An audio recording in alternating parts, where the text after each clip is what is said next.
Living as a kid on Yancey Street had its ups and downs. There's so much crime around because the neighborhood feels like it's been forgotten by the government, left to drown in the pressures of economic instability. But the place also has a kind of force protecting it, the Yancey Street Gang, which Ben Grimm and his older brother were a part of. They get into fights with gangs who are really trying to hurt people, but they are still rascals and commit less harmful crimes or kind of harass people, so it's kind of a mixed bag. But this experience really toughened Ben up and taught him how to fight, which no kid should ever have to do, but that stuff helps him out in the future. It also made him humble. He never had anything handed to him, and he ends up being a really good guy despite his short temper. But Yancey Street wasn't really where he developed the desire to do good in this world. He learned that from being raised Jewish. I feel like the Golem story from Jewish folklore really shows who Ben is, this protector of their people whose body is made from the earth. But Ben wasn't always like this. His life was changed forever when all of his skin turned to rocks. Being called the Thing because whatever's left of you barely looks human would make anybody feel like a disgrace. The looks he gets in the street don't help either. Some people think he's a freak or a monster, others feel bad for him knowing he's trapped in that body. Ben gets tired of it all. He just wants to be treated like anyone else. This is a struggle a lot of marginalized people have. People only see you for your disability, gender, or race, and don't really see you as a person like anyone else. It's from both libs and conservatives, where liberals have the savior complex about you or want to use you to get elected, while conservatives just want you to die. Anyway, back to how Ben Grimm's disability affects his life. I mean, these fingers can barely hold a fork, much less chopsticks.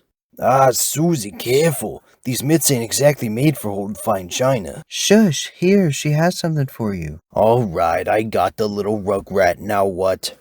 Oh.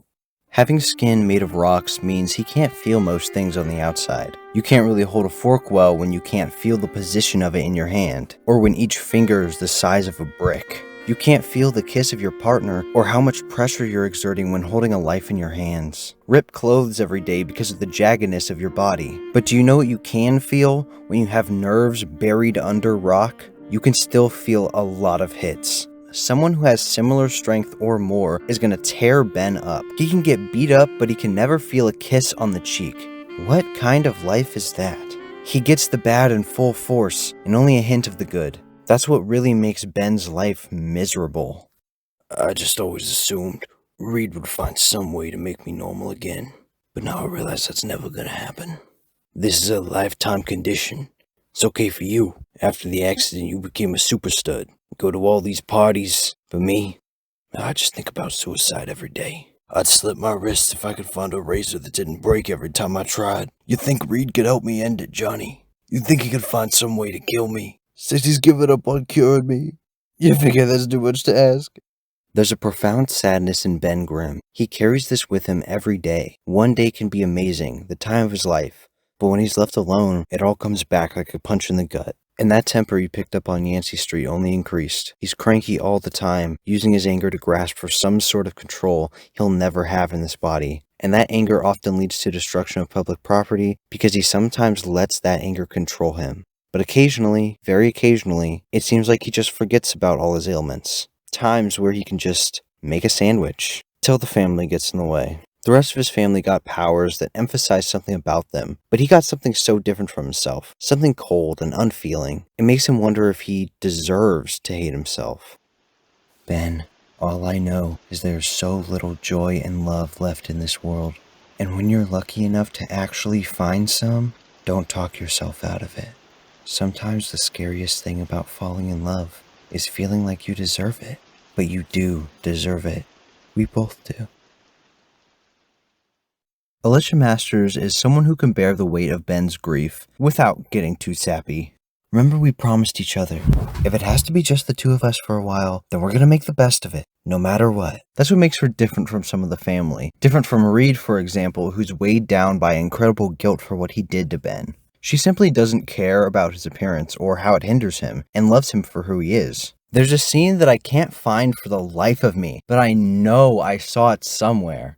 It's at a point when Alicia supposedly doesn't know about Ben's appearance, and he's going to meet her to admit what he really looks like. But of course when he tells her, she already knows. She's blind, not stupid. There are so many tells, even without touching him. The weight of his steps, or when he sits down, the sound of rocks grinding together when he does literally anything. The point is, she can't see, but she can feel the depths of a person's soul. She knows who people really are. She knows under all those rocks is a very sensitive and beating heart. She knows that's another reason he has a temper. It's because he cares so much, and that passion can come out as love, depression, or anger. This couple is so perfect for each other. I mean, come on. A blind sculptor and a rock man ashamed of his looks? In a way, Ben is familiar to her, not different. With all the statues she's molded, she knows just how strong or delicate rock can be, and she molds Ben into a happier man than he was before. This closeness to Ben is why she naturally became adopted into the Fantastic Four's extended family. She understands them all in ways they might not even understand each other. People aren't really able to get into Reed's head like they are Ben, but she does. She so succinctly sums up all of Reed's complexity in just a few lines.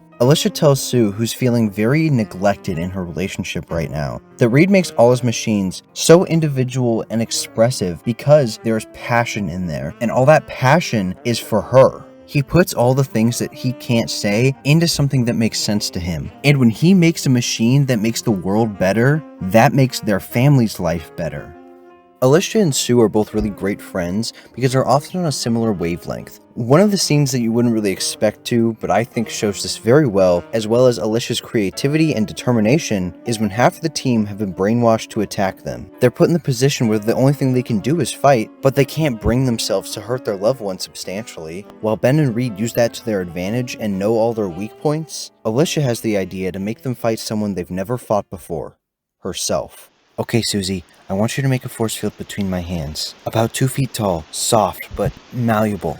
I don't like clay, Susie. Oh my god, I get it. You can sense how I'm shaping the field, right, Susie? I can feel it. I need you to make a full-scale copy, and it's a two-way street, okay? Gotcha. Everything that happens to it out there happens to your model too.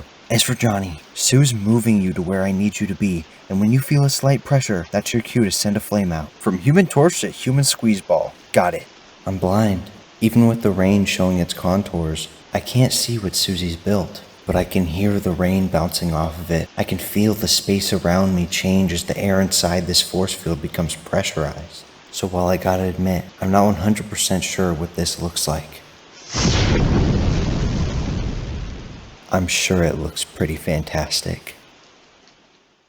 Sue and Alicia are both characters that carry a lot of other people's baggage with them. They do it willingly and are very understanding of the people around them, but that gets a little heavy. This moment of them working together feels like it is unleashing this shine that is buried deep within both of them. It shows how they understand each other and can work well under pressure, which they often have to do when Reed is neglecting the kids.